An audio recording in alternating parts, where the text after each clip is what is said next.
الحمد لله نحمده ونستعينه ونستغفره ونعوذ بالله من شرور أنفسنا ومن سيئات أعمالنا من يهده الله فلا مضل له ومن يضلل فلا هادي له وأشهد أن لا إله إلا الله وحده لا شريك له وأشهد أن محمدا عبده ورسوله يا أيها الناس اتقوا ربكم الذي خلقكم من نفس واحدة وخلق منها زوجها وبث منهما رجالا كثيرا ونساء واتقوا الله الذي تساءلون به والأرحام إن الله كان عليكم رقيبا يا أيها الذين آمنوا اتقوا الله حق تقاته ولا تموتن إلا وأنتم مسلمون يا أيها الذين آمنوا اتقوا الله وقولوا قولا سديدا يصلح لكم أعمالكم ويغفر لكم ذنوبكم ومن يطع الله ورسوله فقد فاز فوزا عظيما أما بعد فإن خير الحديث كتاب الله وخير الهدي هدي محمد صلى الله عليه وسلم وشر الأمور محدثاتها وكل محدثة بدعة وكل بدعة ضلالة وكل ضلالة في النار أيها الناس اتقوا الله فإن التقوى ملاك الحسنات واعلموا أن الله عز وجل لا يقبل منكم أي عبادة إلا إذا كان خالصا لله عز وجل وإلا إذا كان موافقا لهدي النبي صلى الله عليه وسلم فهذان الشرطان لا بد منهما قال الله عز وجل فمن كان يرجو لقاء ربه فليعمل عملا صالحا ولا يشرك بعبادة ربه أحدا সম্মানিত মুসলিয়ান কিরাম আমি আমার নিজেকে এবং আপনাদের সবাইকে আল্লাহর তাকওয়া অবলম্বন করার জন্য অনুরোধ জানাচ্ছি যেই তাকওয়ার বিনিময় হবে জান্নাত যেই তাকওয়া কোনো ব্যক্তি আকাঙ্ক্ষা করে পাওয়া যায় না তাকওয়ার জন্য সাধনা লাগে প্রচেষ্টা লাগে তাকওয়ার জন্য দুটি জিনিস বাধ্যতামূলক একটি হচ্ছে একমাত্র আল্লাহর জন্য সমস্ত কিছু করা জীবনের যত কাজ আমি একমাত্র আল্লাহর জন্য করব আর দ্বিতীয় কাজ হচ্ছে মুহাম্মদুর রাসূলুল্লাহ সাল্লাল্লাহু আলাইহি সাল্লামকে অনুসরণ করে করব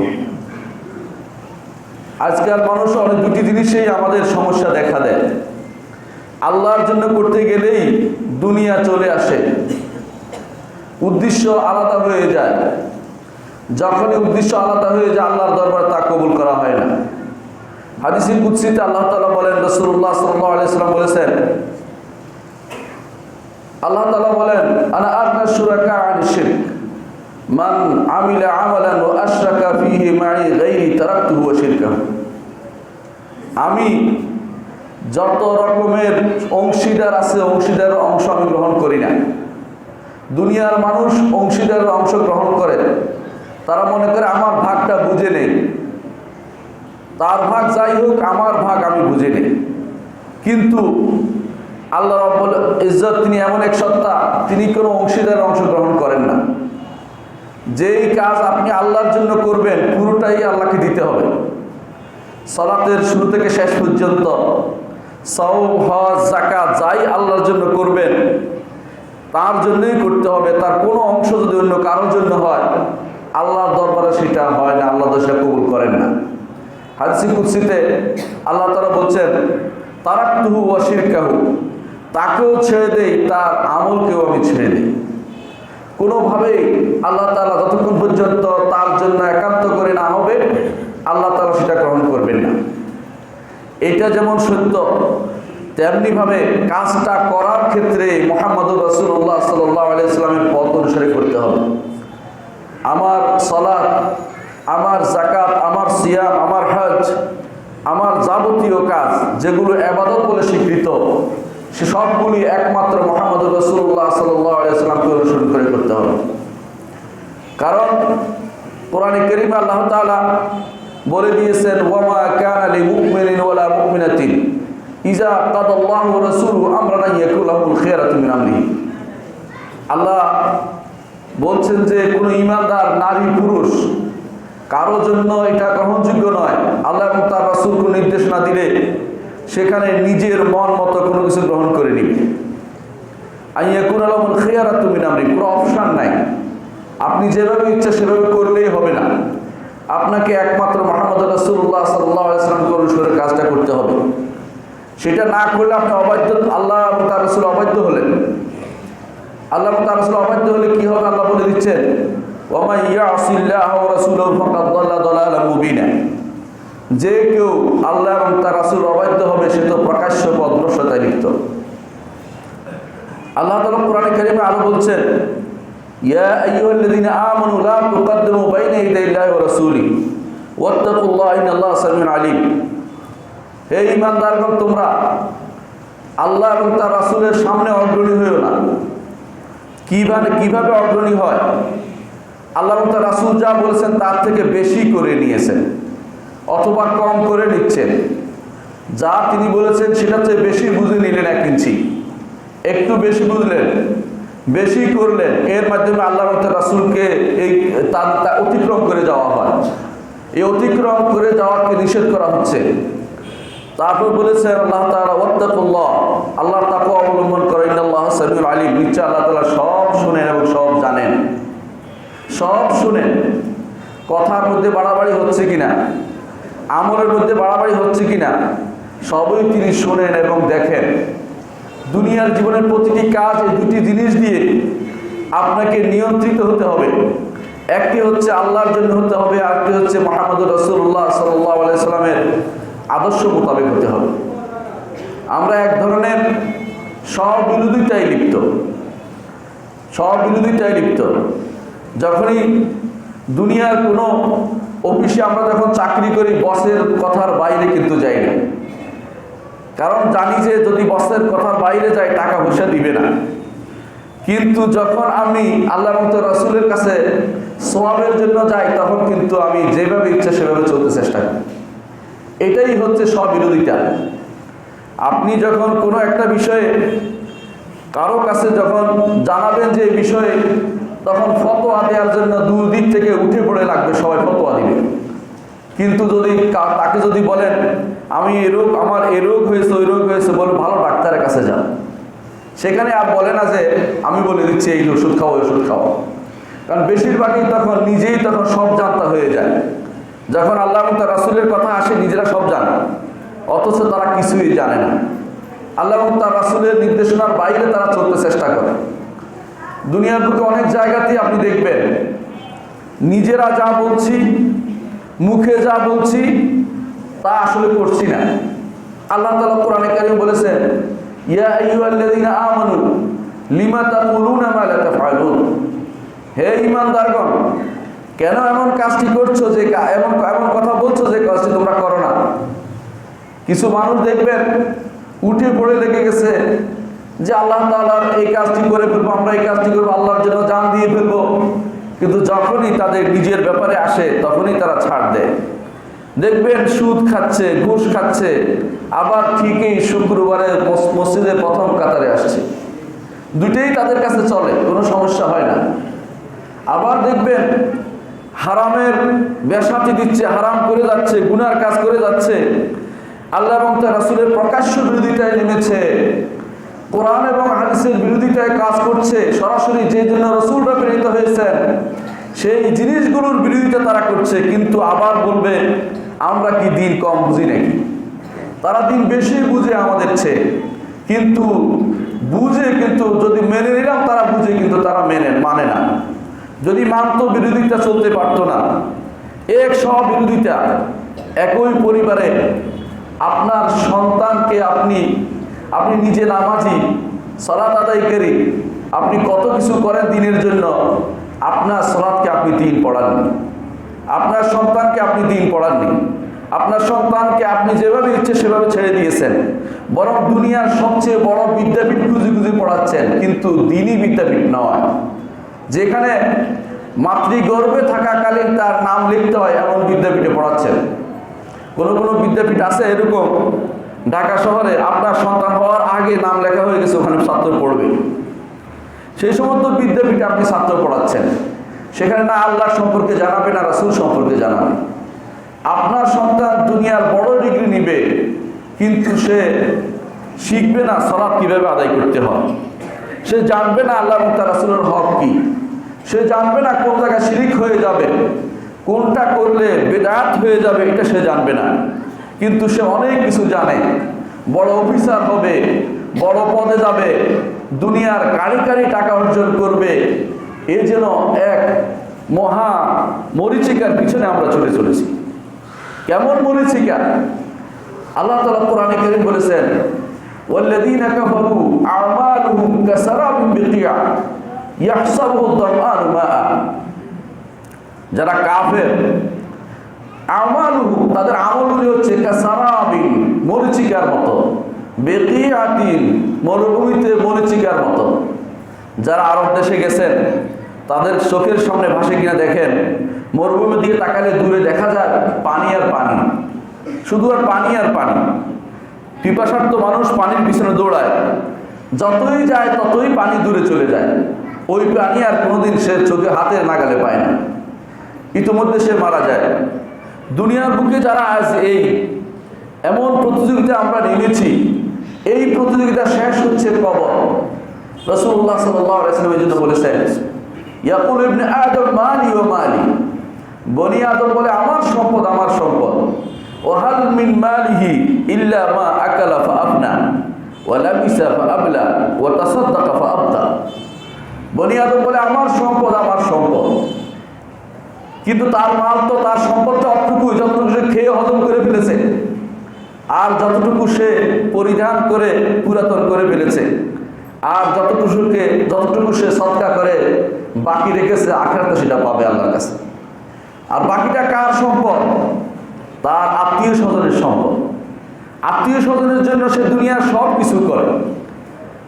সুদে টাকা নিয়ে বাড়ি করেছে, সেই বাড়ি থেকে যাবে, তিনি কিন্তু 3.5 হাতের বেশি নিতে পারবেন না, কবরে চলে যাবেন। আপনি যে দুনিয়ার সমস্ত কাজ করতে করতে করতে আপনি শেষ মুহূর্তে আপনি মনে হবে যে আমি তো কিছুই আল্লাহর জন্য করিনি। আল্লাহ তাআলা কোরআনে কারীমে জন্য বলছেন, ইয়া আইয়ুহান নাস ইন্নাকা কাদিহুন ইলা রাব্বিকা কাদহান ফামুলাকি। হে মানুষ, তুমি তোমার রবের কাছে যাওয়ার পথে কষ্টকর প্রাণান্তকর কাজ করতে করতে যাবে, তারপর তার সাথে তুমি সাক্ষাৎ করবে।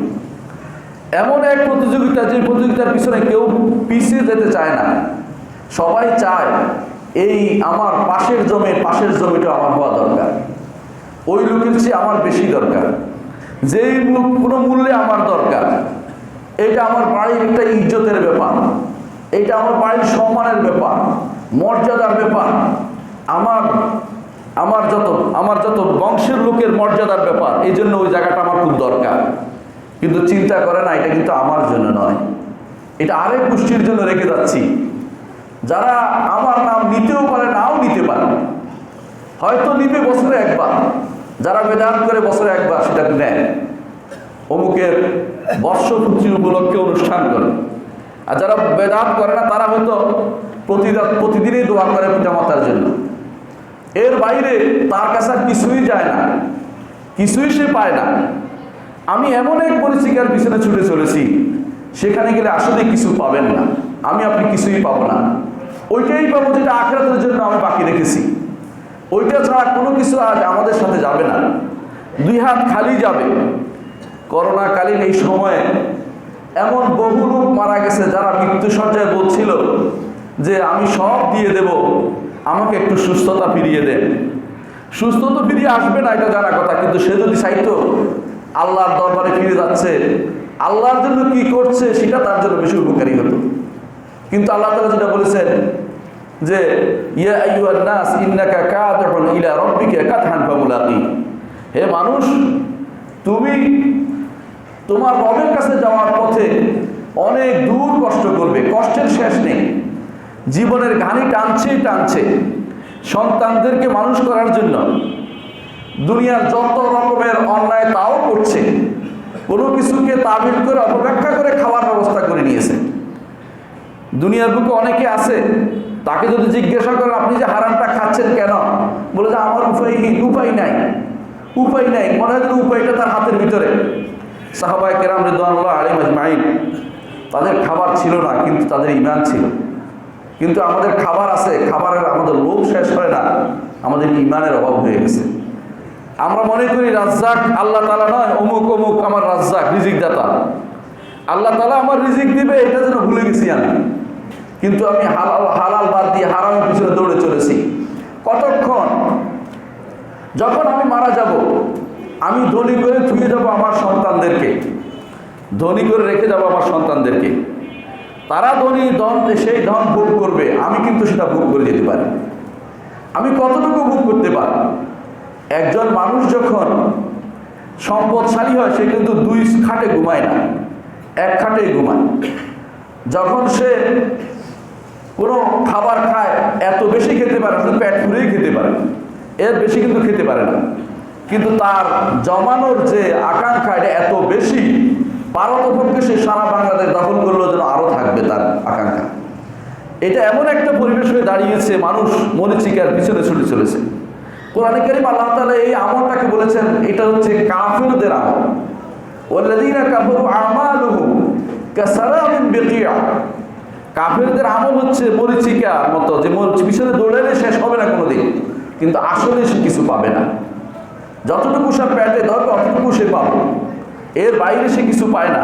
আর মরিচিকার পিছনে ছুটলে পানিও পাওয়া যায় না। অনেকে আছে 50 বছর হওয়ার পরে মানুষের কিন্তু জীবনের অনেক কিছু খাবারও কমিয়ে দিতে হয়, তখনও কিন্তু তার লোভ শেষ নাই। যত বয়স বেশি হয়, লোভ একটু বেশিই বাড়ে। তখনও মনে করে তখন দুনিয়া বাদ দিয়ে আখিরাতমুখী হওয়া দরকার, কিন্তু সেটা না করে দুনিয়ার কাজের প্রতি তার মোহটা একটু বেড়িয়ে যায়, আরো বেশি বেড়ে যায়। এত বেড়ে যায় 50 বছর পরে যখন তার সিনির বাজেট শেষ, তখনও সে চায় আরেকটা জমি কিনবে, আরেকটা বাড়ি কিনবে, প্রাসাদ কিনবে, এরকম বানাবে ওইরকম বানাবে, শুধু বানানোর চিন্তা থাকে। কিন্তু আখিরাতের চিন্তা সে করে না, যে আমার তো একটা লম্বা হায়াত আছে, যেই লম্বা হায়াত কি কোনোদিন শেষ হবে না, ওই হায়াতের জন্য আমি কি করতে পেরেছি, সেই হায়াতটা কি? আল্লাহ তাআলা কোরআনে কারীমে উল্লেখ করেছেন, কিয়ামতের দিন সে ব্যক্তি, প্রত্যেকটি মানুষ বলবে, ইয়া লাইতানি কদ্দামতু লিহায়াতি, হায় আমি যদি আমার জীবনের জন্য কিছু পেশ করতে পারতাম। জীবন বলতে আখিরাতের জীবনকে বোঝানো হচ্ছে এখানে, এবং সে জীবন বলতে সেদিন বলবে যে ওইটা তো কোনো জীবনই ছিল না। কান্নাহুম ইয়াওমা ইয়ারাউনাহা লাম ইয়ালবাথু ইল্লা আশিয়াতান আও দুহাহা। সেদিন তারা মনে করবে যে একটা বিকাল অথবা একটা সকাল শুধুমাত্র অবস্থান করেছে দুনিয়াতে, একটা বিকাল অথবা একটা সকাল। আর কেউ কেউ মনে করবে লাম ইয়ালবাথু ইল্লা সাআতাম মিন নাহার, দিনের একটা ঘন্টা, সামান্য একটা সময় সামান্য বের করেছে। এটা উপলব্ধি করতে পেরেছিলেন রাসূলুল্লাহ সাল্লাল্লাহু আলাইহি ওয়াসাল্লাম। সেজন্য যখন একদিন তিনি শুয়েছিলেন, গায়ে দাগ পড়ে গেছে, শরীরে দাগ পড়ে গেছে, শোয়ার জায়গার মসৃণ ছিল না বলে দাগ পড়ে গেছে। ওমর রাদিয়াল্লাহু দেখে কেঁদে ফেললেন, ইয়া রাসূলুল্লাহ, রোম সম্রাট, পারস্য সম্রাটটা কত আরামে ঘুমায়, আর দু জাহানের সর্দার মুহাম্মদুর রাসূলুল্লাহ সাল্লাল্লাহু আলাইহি ওয়াসাল্লাম পিঠে দাগ পড়ে যায়। রাসূলুল্লাহ সাল্লাল্লাহু আলাইহি ওয়াসাল্লাম বললেন, ওমর, তুমি কি চাও না ওদের জন্য দুনিয়া, আমার জন্য আখিরাত হোক?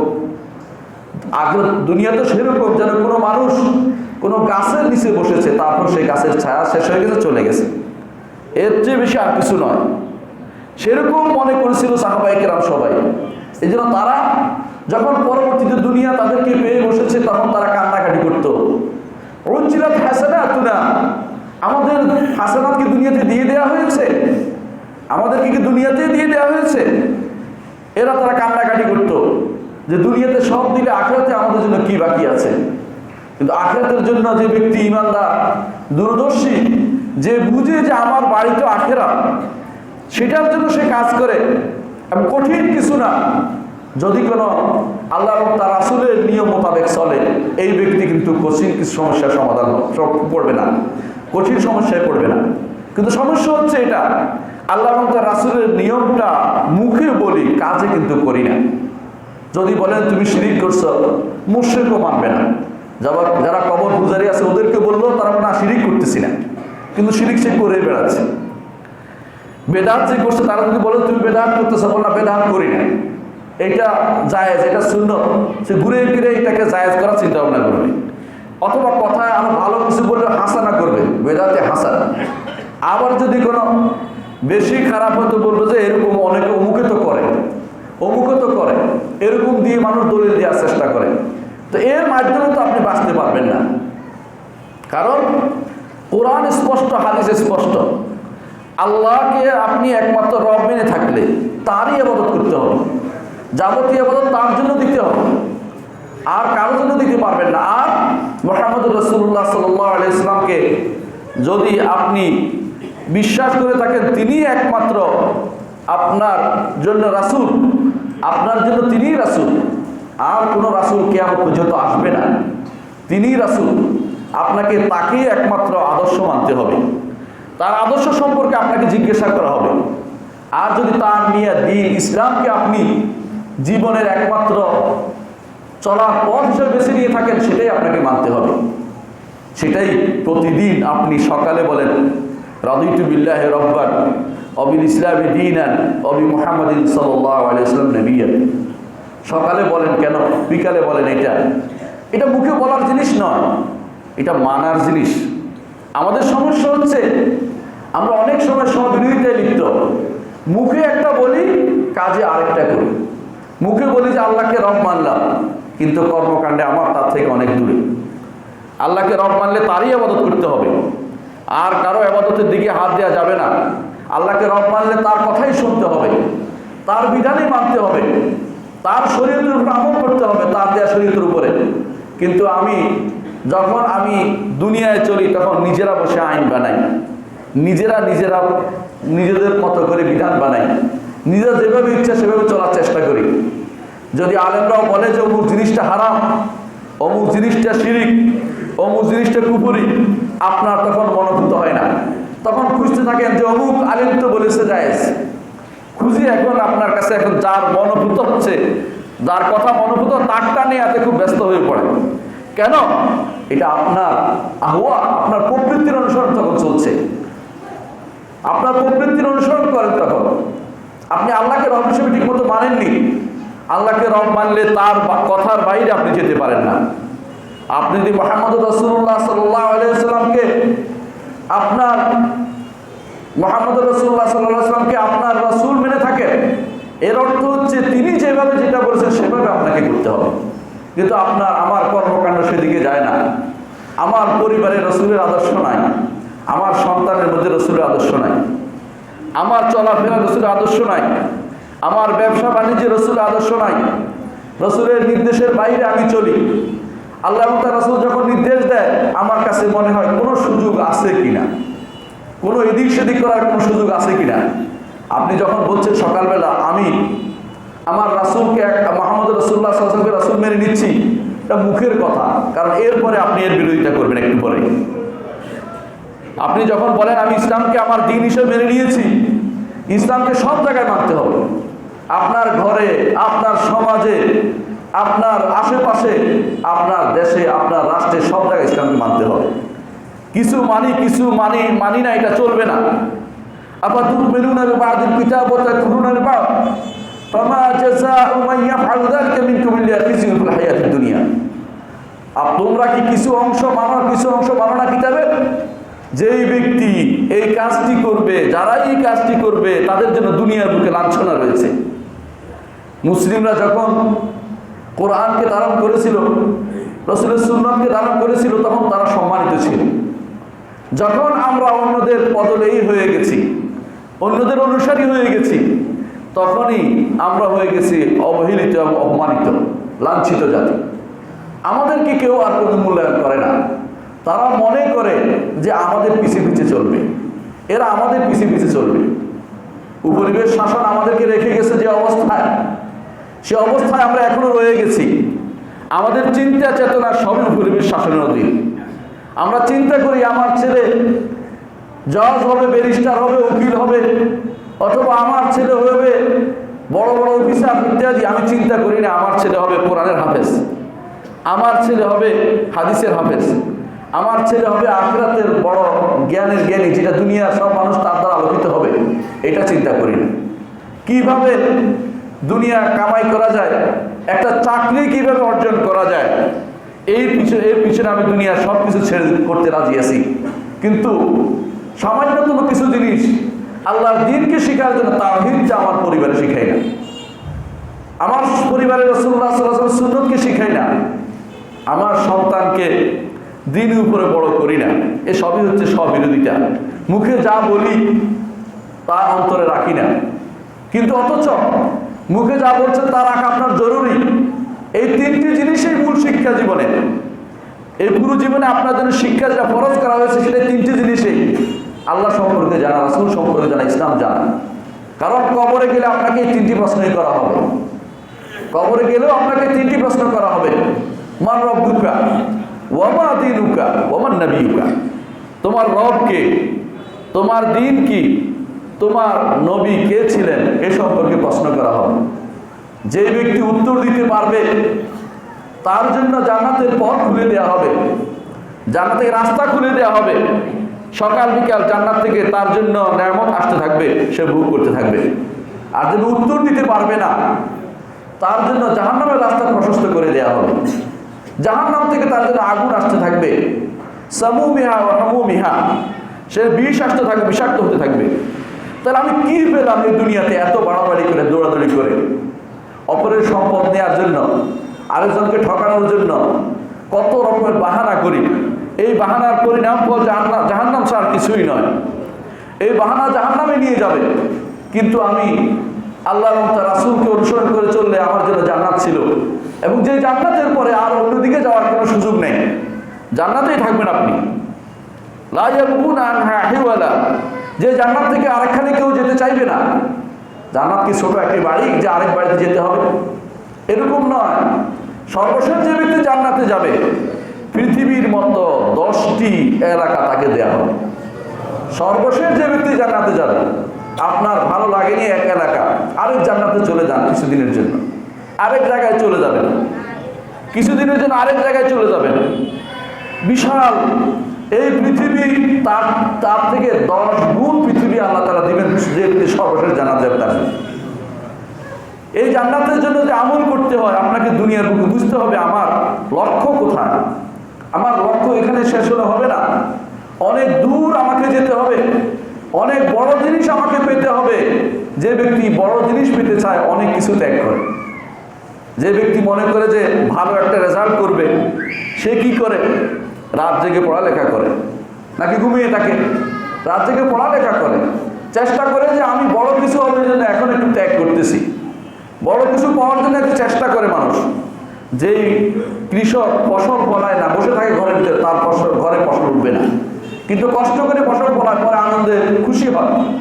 সেদিন যখন আপনি কষ্ট করবেন, সেদিন আপনার হাতে আমলনামা ডান হাতে দেওয়া হবে।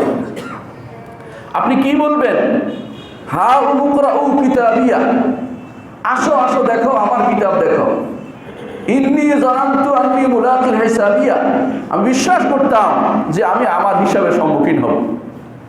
হাসরের দিন সেদিন আপনার আনন্দ আর ধরে না। আপনি শুধু মানুষকে দেখি বলবেন দেখো আমার কিতাবখানা দেখো।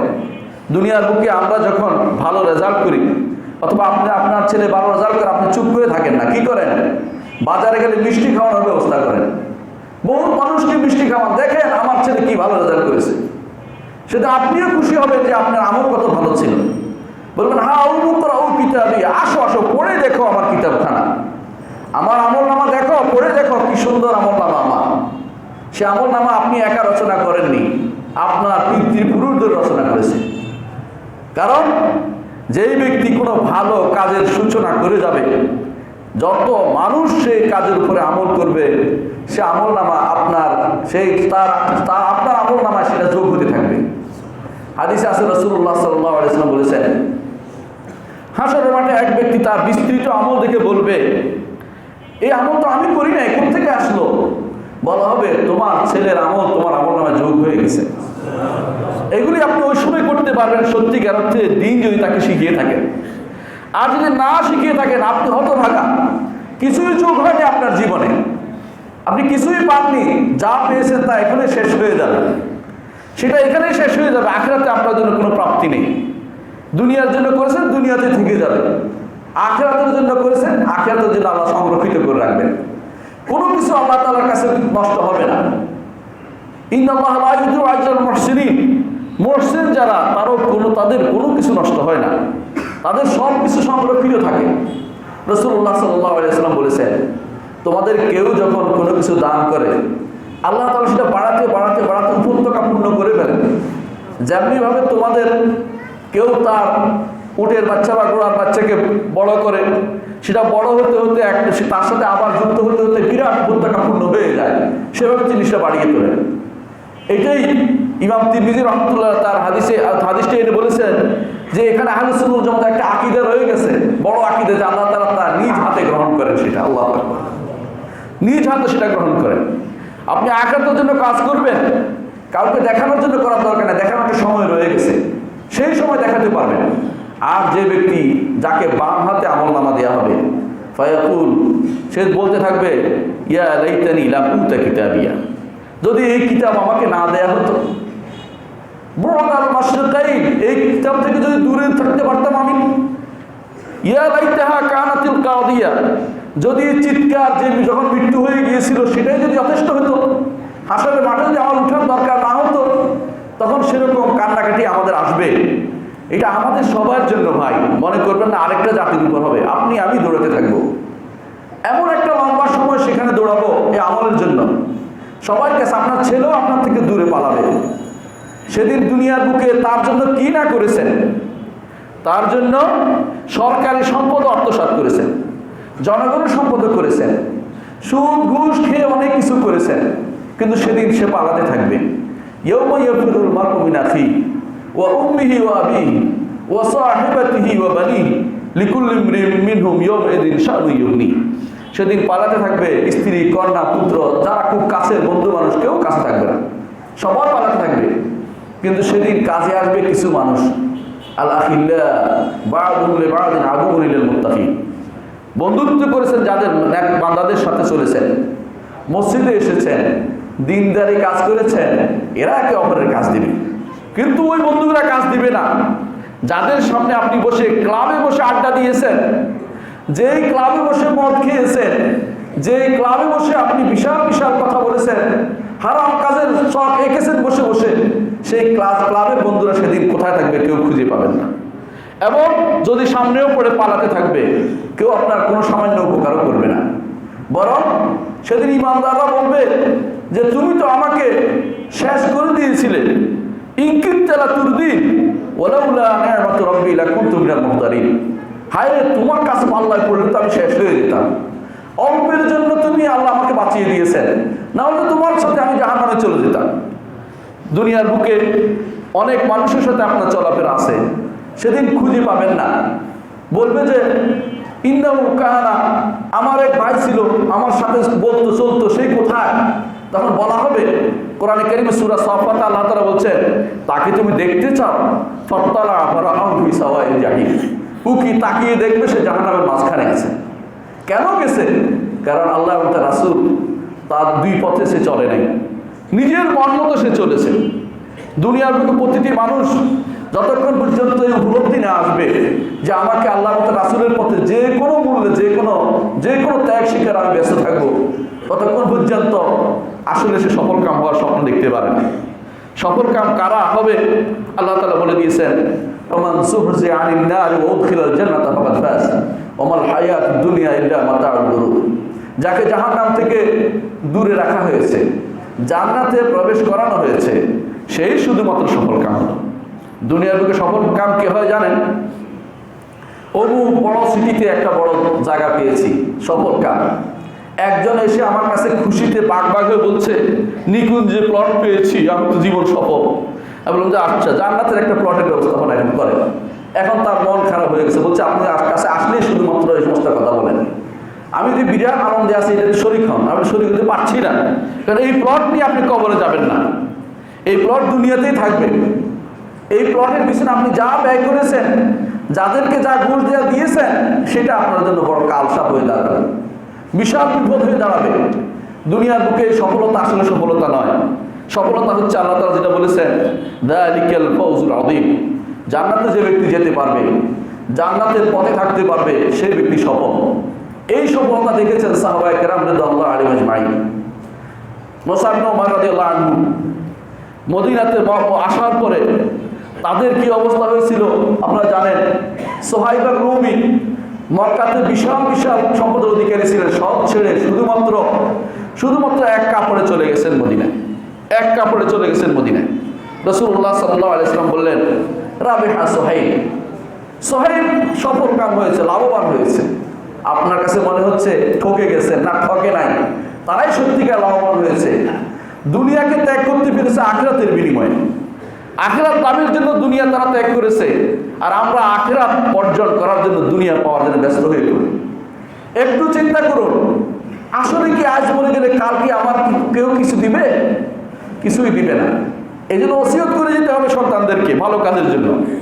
এটা দায়িত্ব আপনার, আমার দায়িত্ব, এটা আপনার আমার দায়িত্ব।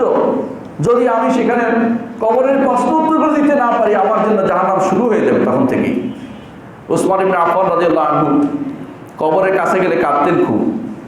জিজ্ঞাসা করেছে, আপনি জান্নাত এবং জাহান্নাম বলে কাঁদেন না, কিন্তু কবরের কাছে কেন কাঁদেন? বলে এই জন্য কাঁদি, আউয়ালু মানাজিল আখিরা, আখিরাতের প্রথম মঞ্জিল হচ্ছে কবর। এইটা যদি পার হইতে পারি বাকিটা সহজ, এইটা যদি আটকে দেওয়া হয় আমার পক্ষে পার হওয়া সহজ না। এখানে আমি উত্তর দিতে পারবো কিনা? উত্তর কিন্তু মুখস্থ করে দিলেই পারবেন না, কেউ নকল করে দিলে যেতে পারবে না সেখানে। উত্তর অটোমেটিকলি আসবে, উত্তর অটোমেটিকলি আপনার মুখ থেকে আসবে, রব্বি আল্লাহ ওয়া দীনি আল ইসলাম ওয়া নবী মুহাম্মদ সাল্লাল্লাহু আলাইহি সাল্লাম। তখন জিজ্ঞাসা করা হবে, ওয়া মা আদরাকা বিহি। 4 নম্বর প্রশ্ন, অনেকে 3 নম্বরে খুশি হয়ে যায়, 4 নম্বরটা বেশি দরকার। ওয়া মা আদরাকা বিহি, তুমি কিভাবে জানতে পারলে? তুমি কিভাবে জানতে পারলে? যদি উত্তর দিতে পারেন, জিজ্ঞাসা করুন তুমি কিভাবে জানতে পারলে, তখন বলবেন, যে ব্যক্তি উত্তর দিতে পারবে সে বলবে, কারাতু কিতাবাল্লাহ, আল্লাহ কিতাব পড়েছি, ও আমিলতু বিমা ফিহি, তার মধ্যে যা আছে তা আমল করেছি। একটুকু চিন্তা করেন, এখানে যারা আছে উপস্থিত তারা কি আল্লাহর কিতাব সবাই পড়তে পারে? সবাইকে অর্থ বুঝেন? সবাইকে আমল করি? আমরা কি আসলে কবরে গেলে উত্তর দিতে পারবো? উত্তর না দিতে পারলে কি হবে? যখন জিজ্ঞাসা করা হবে যে উত্তর দিতে পারবে না তাকে, তুমি এটা উত্তর দাও, সে তখন বলবে হা হা আদ্রি, হা হা অর্থ তো হায় হায় না, মানে চিন্তা করতেছে, মনে করতে পারতেছে না। লা আদ্রি, আমি জানি না। সামিআতুন নাস ইয়াকুলুনা ফাকুলতু, মানুষকে বলতে শুনেছি আমি বলেছি, মানুষকে বলতে শুনেছি আমি বলেছি। এখন দেখবেন অনেকেই গান গায় আল্লাহর নাম নিয়ে, আর এটার নাম বলে ইসলাম, এবং তারা এটা দিয়ে মনে করে বিশাল কাজ করে ফেলছে। আশ্চর্য হতে হয়, কোনো কোনো মানুষের গানের ভিতরে বলতে থাকে সে তার পিসাবের নাম লিখে দেয়, সে জান্নাত চায় না। কেউ কেউ এরকম কথা বলে দিচ্ছে, আজকাল প্রচার করতেছে যে তার আর কোনো কিছু দরকার না, যদি তার অমুক খুশি হয়ে যায়। নাউজুবিল্লাহ, আল্লাহর খুশির চেয়ে তার দুনিয়ার অনেকের খুশি তার কাছে বেশি প্রিয়। এরা আসলে কি কোরআন বুঝেছে না হাদিস বুঝেছে? বুঝে নাই। তারা আল্লাহকেও মানে নাই, রব হিসাবে, রাসূলকেও রাসূল হিসেবে মানেনি, এবং ইসলামকে দ্বীন হিসাবে মেনে নেয়নি। ইসলামকে জীবনের আদর্শ হিসাবে নিলে তাদের এই সমস্যা হতো না, জীবনের আদর্শ হিসেবে তারা গ্রহণ করতে পারেনি। আমাদের মধ্যে সব বিরোধিতা কাজ করছে, সকালে এক কথা বলি, বিকেলে আরেক কথা বলি। রাতের বেলা যখন আপনি পড়েন ওয়ানাখলাউ ওয়ানাতরুকু মা ইয়াফজুরুকা, আমি পরিত্যাগ করি, সম্পর্ক ত্যাগ করি যারা আপনার সাথে নাফরমানি করে তাদের সাথে, রাতের বেলা পড়েন, কিন্তু আপনি জানেন না কি পড়তেছেন। সকালে আপনি তার সাথে আপনার চলাফেরা হয়, তার সাথে আপনি ব্যবসা বাণিজ্য হয়, তার সাথে উঠে বসা হয়, তাকেই আপনি বড় করে তোলেন সবার কাছে, তার নীতিটাকেই সবাই আপনার কাছে বেশি প্রিয় হয়। যিনি আল্লাহ ও তার রাসূলের নীতির বিরুদ্ধে চলে তার কথা শুনতে আপনার কাছে বেশি প্রিয় হয়। অনেক সময় কেউ আপনাকে সাবধান করলে তার উপর আপনি আক্রমণাত্মক হয়ে যান। অনেক সময় কেউ যদি সাবধান করে আপনাকে যে এই নীতি তো আল্লাহ ও তার রাসূল বিরোধী, আপনার কাছে এটা পছন্দনীয় মনে হয় না। আপনার কাছে মনে হয় এরা অনেক বেশি কথা বলে, মোলারা বেশি কথা বলে, অমুকে বেশি কথা বলে, অমুকে বড় কথা বলে, তাকে ধরতে হবে, তাকে এই করতে হবে, সেই করতে হবে। মনে রাখবেন আপনার ধরপাকড় অল্প কয়েকদিনের জন্য, বেশি দিন না। ফেরাউন যখন ধরেছিল, জাদুকরদের যখন ইসলাম গ্রহণ করেছিল, ফেরাউন বলেছিল তোমরা মূসার সাথে একটা যোগ সাজস করে তোমরা এই আমার রাষ্ট্র উল্টে দিতে চাও, তোমরা মূসার সাথে যোগ সাজস করে আমার রাষ্ট্র উল্টে দিতে চাও, আমি তোমাদেরকে হাত পা কেটে তোমাদেরকে আমি শুলে চড়াবো, খেজুর গাছের ডালার সাথে আটকে রাখবো, যাতে করে দেখতে হয় আইয়ুনা আসাদ্দু আযাব ওয়া আবকা, কে বেশি শাস্তি দিতে পারে জগৎবাসী দেখে নিবে। তারা কি বলেছিল? ইন্নামা তাকদি হাযিল হায়াতুদ দুনিয়া, দুনিয়ার জীবনের কয়টা জীবন আছে, তুমি কয়টা জিনিস আছে তুমি মাত্র আমাদের থেকে নিতে পারো, অনন্ত জীবন। অনন্ত জীবন কেন দেখেন, ফেরাউন কতদিন বেঁচে ছিল, মুসা আলাইহিস সালাম কতদিন বেঁচে ছিলেন, এই যারা মরেছিল তখনকার সময়ে যাদেরকে ফেরাউন মেরে ফেলেছিল, জাদু করা ইসলাম গ্রহণ করার পরে তাদেরকে যখন মেরে ফেলেছিল তারা কতদিন বেঁচে ছিল, কিন্তু কবরের নিচে কত হাজার বছর ধরে আছে। তারপরেও আরো থাকবে, জান্নাতে থাকবে কত হাজার বছর, তার কোনো শেষ নেই। কিন্তু দুনিয়ার 70 বছর 100 বছরের জন্য এত লম্বা সময় যে ব্যক্তি নষ্ট করে সেই ব্যক্তি সবচেয়ে হতভাগা, বড় হতভাগা সে। ইমানদারের জন্য সবসময় চিন্তা করে। রাসূলুল্লাহ সাল্লাল্লাহু আলাইহি ওয়াসাল্লাম যেটা বলেছেন যে তিনি যখন কোরআন গাচ্ছিলেন, মসজিদ নবী তৈরি করছিলেন, তখন তিনি কোরআন গাচ্ছিলেন, সাহাবায়ে কেরাম বলেছিলেন, যখন বলছেন এটা আল্লাহুম্মা লা আয়শা ইল্লা আয়শাল আখিরাহ, সাহাবায়ে কেরাম এটা বলার পরে রাসূলুল্লাহ সাল্লাল্লাহু আলাইহি ওয়াসাল্লাম বলতেন ফাগফির লিল আনসারি ওয়াল মুহাজিরা, আল্লাহ দুনিয়ার জীবন তো জীবন না, আখিরাতের জীবনের প্রকৃত জীবন।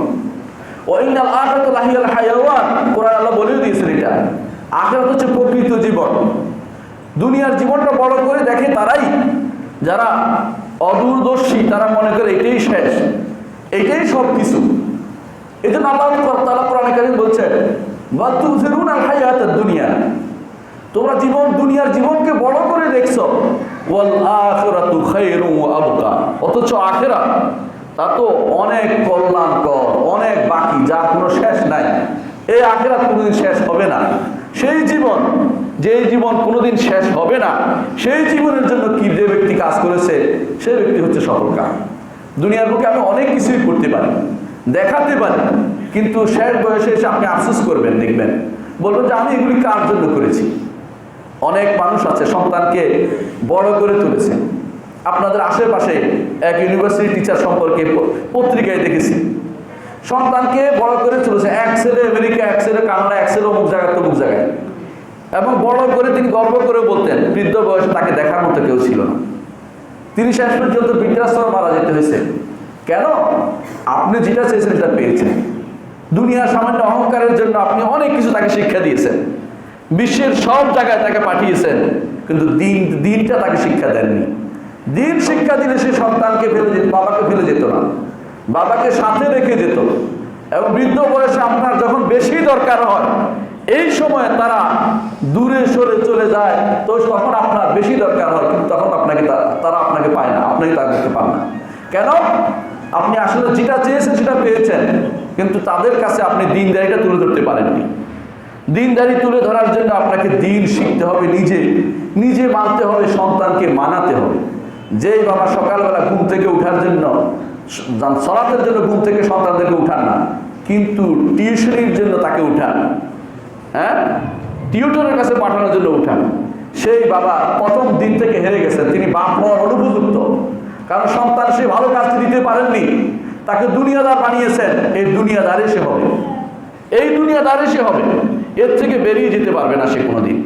সেজন্য আমাদেরকে চিন্তা করতে হবে আসলে কোনটা গ্রহণ করব, কোন জিনিসটা আমাদের গ্রহণ করব। দুনিয়া গ্রহণ করব নাকি আখিরাত গ্রহণ করব। দুনিয়া গ্রহণ করা একটা বিপরীত। আর দুনিয়া দারাতুল আখিরাত, দুনিয়া হচ্ছে আখিরাতের সতীন বুঝেন? সতীনরা একে অপরে দেখতে পারে না। একজনের 2 বউ থাকলে দেখবেন এইজনের বিরুদ্ধে ওইজনের সারাক্ষণ লেগেই থাকে। দুনিয়া আখিরাত সেরকম, দারাতুল আখিরাত, একটা ক্ষতি করবেই। আপনার চিন্তা থাকবে দুনিয়া যেহেতু আসছি আমার নিতে হবে, কিন্তু কতটুকু? দুনিয়া যেটা আপনার জন্য লিখেছে সেটা আসবেই। রাসূলুল্লাহ সাল্লাল্লাহু আলাইহি ওয়াসাল্লাম বলেছেন মান কানাতিদ দুনিয়া হাম্মুহু জাআলাল্লাহু ফাকরাহু বাইনা আইনাইহি ওয়া লা তা'তিদ দুনিয়া ইল্লা মা কুতিবা লাহু। যেই ব্যক্তি দুনিয়া একমাত্র চিন্তা চেতনা থাকে, আল্লাহ তাআলা তার 2 চোখের মাঝখানে অভাবই লিখে দিবেন, এই লোকটি অভাবী। দুনিয়া ততটুকুই পাবো যতটুকু আল্লাহ লিখেছেন। সবার জন্য আল্লাহ রিজিক লিখেছেন, রিজিক তার আসবেই, আপনি না চাইলেও ওটুকু আসবে, কিন্তু আপনি বেশি চাচ্ছেন যেটা, ওইটা হয়তো আপনি কষ্ট করে নেবেন, আপনি হারাম পথে নেবেন সেটা। ওয়ামান কানাতিল আখিরাতু হাম্মুহু, আর যে ব্যক্তি আখিরাতমুখী হবে, তার চিন্তা চেতনা কর্মকাণ্ড সব আখিরাতমুখী হবে, কাতাবাল্লাহু গিনাহু বাইনা আইনাইহি, আল্লাহ দু চোখের মাঝখানে লিখে দিবেন অমুখাপেক্ষী। দুনিয়ায় চলছে সে, আখিরাতের মানুষ চলছে সে। ওয়া তাআতিহি দুনিয়া ওয়া রাগিমা, দুনিয়া তার কাছে আসবে নাকে খত দিয়ে আসবে, দুনিয়া তার কাছে নাকে খত দিয়ে আসবে, অর্থাৎ যতটুকু আসে অতটুকু আসবে। রিজিক যা লিখেছে এটা অন্যদিকে যেতে পারবে না। কিন্তু আমার সমস্যা হচ্ছে, আমি আল্লাহর উপর তাওয়াক্কুল কম করছি, রিজিক নাই, রিজিক পেতে হলে হারামে যেতে হবে, বাঁচতে হলে হারামটা করতে হবে, বাঁচতে হলে আমাকে ওইটা করতে হবে, বাঁচতে হলে এটা করতে হবে। অনেকে বাঁচতে হলে কি করতে হবে এটা দিয়ে স্লোগান বানিয়ে নিয়েছে, মাঝে মধ্যে দেখি বাঁচতে হলে এই করতে হবে। কোনো মানুষ তার পরিবারকে ঘরে রাখতে পারে না, কারণ মনে করে যে দুজনে মিলে চাকরি করলে বুঝি সংসার চলে। না, সংসার একজনে মিলে চাকরি করলেও চলে। চলারটা হচ্ছে আপনার এবং আপনার আমার আপেক্ষিক বিষয়। কারো কাছে ৬,০০০ টাকা দিয়ে সংসার চলে, কারো ৬ লাখ টাকা দিয়ে সংসার চলে না। চোখের এবং মুখের ক্ষুধা শেষ হয় না, আমাদের শেষ হয় না এই ক্ষুধা। রাসূলুল্লাহ সাল্লাল্লাহু আলাইহি ওয়াসাল্লাম যেটা বলেছেন, লা ইয়ামলা বাতন বনি আদম ইল্লা তুরাব, বনি আদমের পেট শুধুমাত্র মাটি পূর্ণ করে, আর কোনো কিছু পূর্ণ করতে পারবে না। মাটি পূর্ণ করে মানে মাটিতে গেলে যখন মিশে যাবে তখন শেষ হবে, এর আগ পর্যন্ত সে শুধু চাইবেই চাইবে। মরার আগেও ওসিয়ত করে যায়, অমুকের সম্পদটা যেন কিনে নিস। কি জন্য ওসিয়ত করতেছেন? আপনি তো যাচ্ছেন আরেক জায়গায়, অমুকেরটা করে নিস বা এটা করে নিস, মরার সময় আমার টিপটা লয়ে যা, নইলে তোর বোনেরা তোর জ্বালাবে। হারাম কাজ করে তাদেরকে শেষ করে দিচ্ছে, নিজেও শেষ করে দিচ্ছেন আখেরাতকে। এ সবই হচ্ছে আমাদের উদ্দেশ্য না বুঝার কারণে। দুনিয়ায় কেন এসেছি? দুনিয়া আমরা দিতে পরীক্ষা দিতে এসেছি। বলে দিয়েছেন যখন আদম আলাইহিস সালাতু ওয়াস সালামকে দুনিয়াতে পাঠান, আল্লাহ তাআলা বলে দিয়েছেন, ইম্মা ইয়াতিয়ান্নাকুম মিন্নি হুদান ফামান তাবিআ হুদায়া ফালা খাউফুন আলাইহিম ওয়া লাহুম ইয়াহজানুন। দুনিয়াতে পাঠাচ্ছি, আমার কাছ থেকে তোমাদের কাছে হেদায়েত যাবে। হেদায়েত যাবে। হেদায়েত কি? আল্লাহর কিতাব, নবী রাসূলগণ তারা যখন যাবে সেগুলো যাবে। ফামান তাবিআ হুদায়া, যে ব্যক্তি আমার হেদায়েতের অনুসরণ করবে, ফালা খাউফুন আলাইহিম ওয়া লাহুম ইয়াহজানুন, সে কখনো পেরেশান হবে না, চিন্তাক্লিষ্ট হবে না, কারণ তার জন্য আমি আবার এখানে নিয়ে আসবো তাকে। সাময়িকভাবে দুনিয়াতে পাঠাইছি, আমার বাড়ি ছিল জান্নাত, আবার ফিরে যেতে হবে জান্নাতে, এই চিন্তা ভাবনা করতে হবে। যখন আপনাদের মধ্যে অনেকেই বিদেশে গেছেন,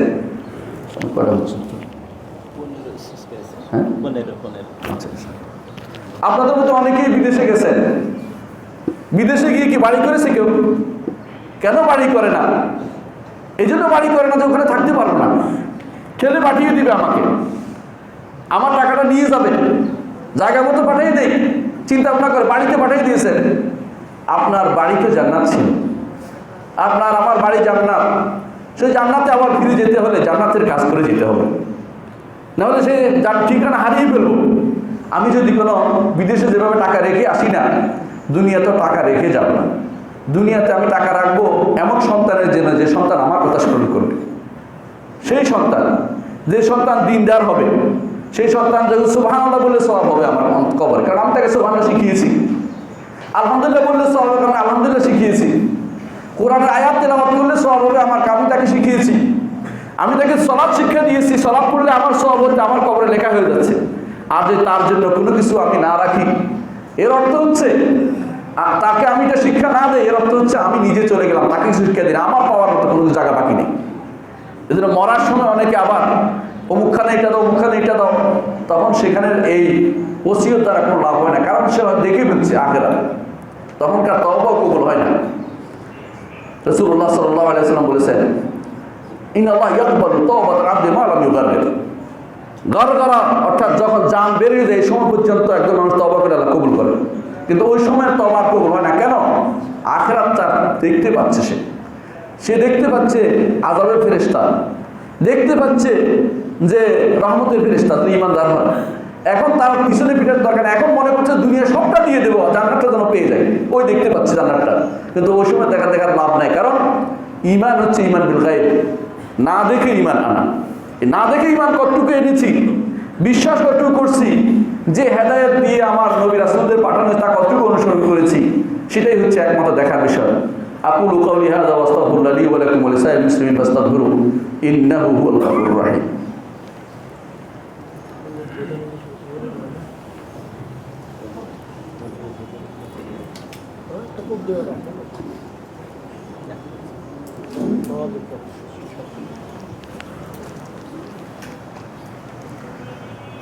إن الحمد لله نحمده ونستعينه ونستغفره ونعوذ بالله من شرور أنفسنا ومن سيئات أعمالنا من يهده الله فلا مضل له ومن يضلل فلا هادي له وأشهد أن لا إله إلا الله وحده لا شريك له وأشهد أن محمدا عبده ورسوله أما بعد সম্মানিত মুসলিয়ান কিরাম, বলছিলাম যদি আখিরাতমুখী প্রবণতা আমাদের তৈরি করতে হয় একমাত্র মুহাম্মদ রাসূলুল্লাহ সাল্লাল্লাহু আলাইহি ওয়াসাল্লাম অনুসরণ করতে হবে।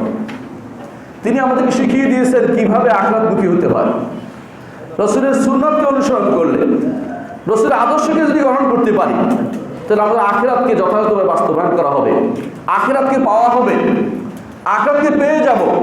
কারণ যেই পথে তিনি চলে আখিরাতকে পেয়েছেন সেই পথটা আমাদের পথ হতে হবে, সেই পথটা আমাদের পথ হতে হবে।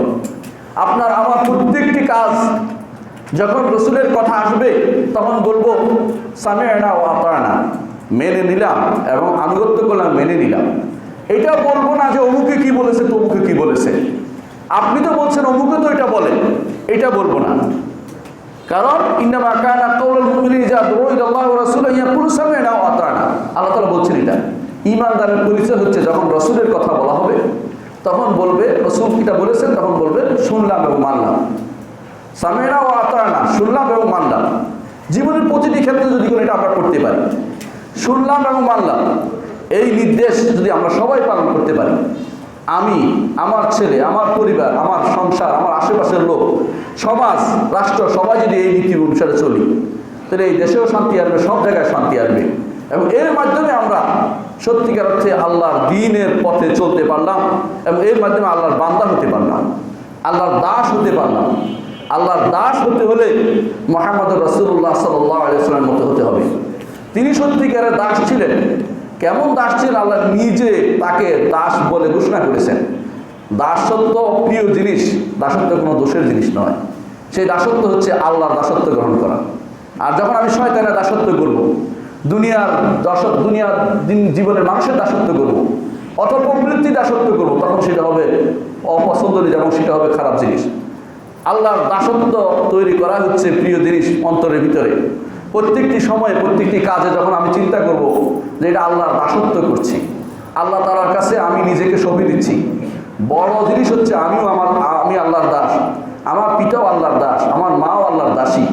যখন এইটা আমার ভিতরে আসবে তখনই আমি সত্যিকার অর্থে আল্লাহর দ্বীনকে মেনে নিতে পেরেছি এবং তখন আমি সত্যিকার অর্থে আল্লাহর বান্দা হতে পেরেছি এবং আখিরাতে জান্নাতের পথকে আমি সুগম করতে পেরেছি।